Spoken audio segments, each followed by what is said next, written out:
अस्सलाम वालेकुम व्यूअर्स, कैसे हैं आप। मैं उम्मीद रखता हूं कि आप सब अल्लाह के फजलो करम से खैरियत से होंगे।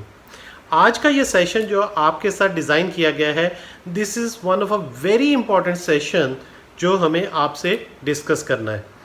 सबसे पहली बात तो मैं यूं कहूँगा कि entry test is not difficult, it is different. और आज के इस सेशन में हम उस डिफरेंस को अंडरस्टैंड करने की कोशिश करेंगे।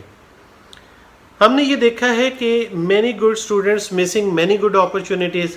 तो उसकी रीज़न क्या होती है? उसकी रीज़न महज ये इम्पॉर्टेंट लेक्चर होता है कि जब स्टूडेंट एंटी टेस्ट को फॉर ग्रांटेड लेता है और वो ये समझता है कि एंटी टेस्ट तो मेरे लिए मसला ही कोई नहीं है। मुझे याद है कि एक दफ़ा एक स्टूडेंट से मेरी डिस्कशन हुई और मैंने उससे डिस्कस किया कि बेटा आपकी तैयारी कैसी है? तो उसने कहा सर बेहतरीन तैयारी है।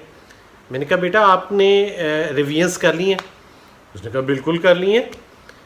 मैंने कहा अच्छा, तो ये बताएं कि आपके टेस्ट में कितने नंबर आ रहे हैं?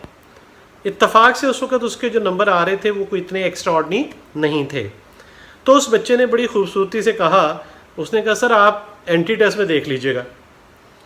तो मैं आज आपसे ये डिस्कस करने लगा हूँ कि अगर आज इन टिप्स को आप ध्यान से अंडरस्टैंड कर लीजिए तो याद रखें कि एंटी टेस्ट में वाकई आपके नंबर आ जाएंगे। तो सबसे पहली और इम्पॉर्टेंट पॉइंट जो आपसे शेयर करना है कि एंटी टेस्ट को सॉल्व करने के लिए आपको ध्यान से एंटी टेस्ट के पेपर को टेकअप करना है। लेकिन इन सब बातों को शेयर करने के लिए मैं सबसे पहले एक एग्जांपल आपसे शेयर करता हूँ। मैं आपसे question let's say discuss, can two vectors be added by simple arithmetic method? क्या हम दो वेक्टर्स को सिंपल अरिथमेटिक मेथड से ऐड कर सकते हैं?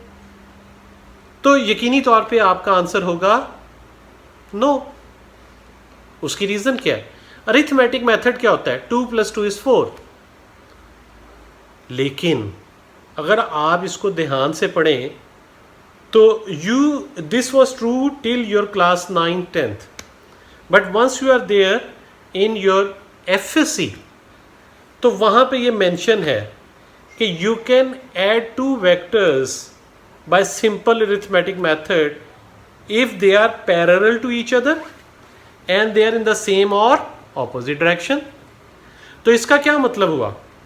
इसका मतलब ये हुआ स्टूडेंट्स कि आप वेक्टर को सिंपल अरिथमेटिक मेथड से ऐड कर सकते हैं। तो अब अगर मैं आपसे पूछूं कि इसका आंसर क्या होगा, of course the answer will be yes. अब मुलाहजा कीजिए कि मैं यही सवाल आपसे दोबारा कर रहा हूं, गौर से सुनिएगा। Question is can two vector be usually added by simple arithmetic method? तो अब आपका आंसर क्या होगा? तो अब आपका आंसर क्या होगा? नो। अब ये जो दो क्वेश्चंस मैंने आपसे पूछे, इन दोनों के अंदर एक डिफरेंस है।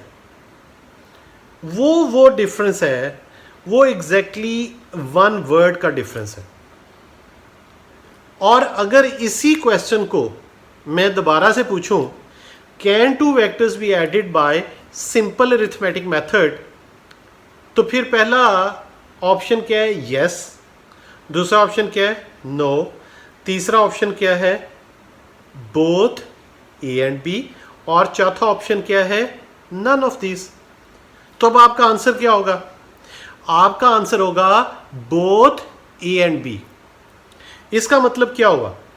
इसका मतलब यह हुआ कि आपके पास जो पहला आंसर था यस, और उसके बाद दूसरा ऑप्शन क्या था? नो। और उसके बाद तीसरा ऑप्शन क्या है? Both A and B. और चौथा क्या है? None of these. तो याद रखिए कि एंटी टेस्ट में आपको जो ऑप्शंस दिए जाते हैं उनमें एक गलत आंसर होता है, एक गुड होता है, एक बेटर होता है और एक बेस्ट होता है।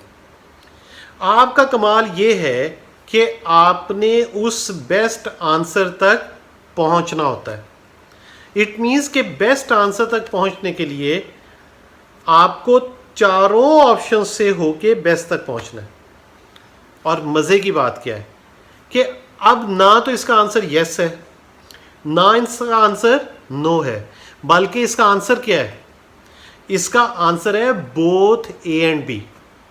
तो स्टूडेंट्स, ये जो answer both A and B आया है, ये क्यों आया है? ये इसलिए आया है कि आप ऐड कर भी सकते हैं और आप ऐड नहीं भी कर सकते। आप ऐड कब करेंगे? आप उस वक्त ऐड करेंगे कि जब दोनों वेक्टर्स पैरेलल होंगे।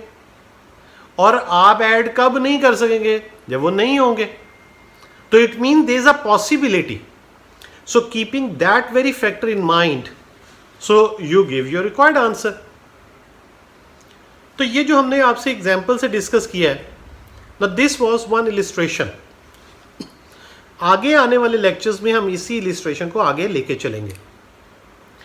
तो हमारा जो कंसर्न है कि एंटी टेस्ट के अंदर, for God sake don't be casual.